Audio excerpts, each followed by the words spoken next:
आजचा अभंग आहे. नये जरी काही तरी भलतेची वाही, म्हणविल्या दास कोण न धरी वेठीस.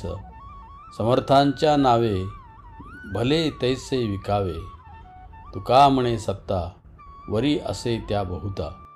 याचा अर्थ आहे, आपल्याला कोणत्याही प्रकारचे ज्ञान नसले तरी चालेल, पण मी हरीचा दास आहे एवढे जरी समजले तरी यमराज जन्ममृत्यूच्या वेठीस धरणार नाही.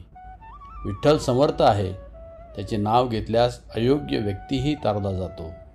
तुकाराम महाराज म्हणतात, कारण त्या समर्थ विठ्ठलाची सत्ता फार प्रबळ आहे.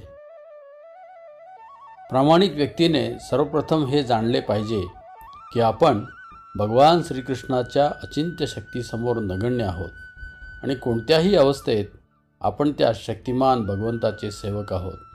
एवढे जरी ज्ञान असेल तर असा व्यक्ती भगवान श्रीकृष्णांच्या भक्तीमध्ये आपले जीवन समर्पित करू शकतो. त्याला फार मोठे तत्त्वज्ञान माहीत असण्याची काहीच गरज नाही. मग असा व्यक्ती भौतिकदृष्ट्या अयोग्य असला तरी सर्वशक्तिमान भगवंताची शरण घेतल्याने तो जन्ममृत्यूचा भवसागर सहज पार करू शकतो.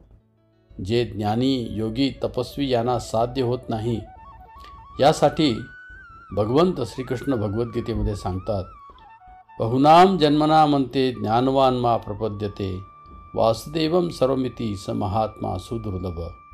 अर्थात अनेकानेक जन्म आणि मृत्यूनंतर ज्याला वास्तविक ज्ञान होते तो मी अस्तित्वातील सर्व गोष्टीच्या कारणाचे परमकारण असल्याचे जाणून मला शरण येतो, असा महत्तम अत्यंत दुर्लभ असतो.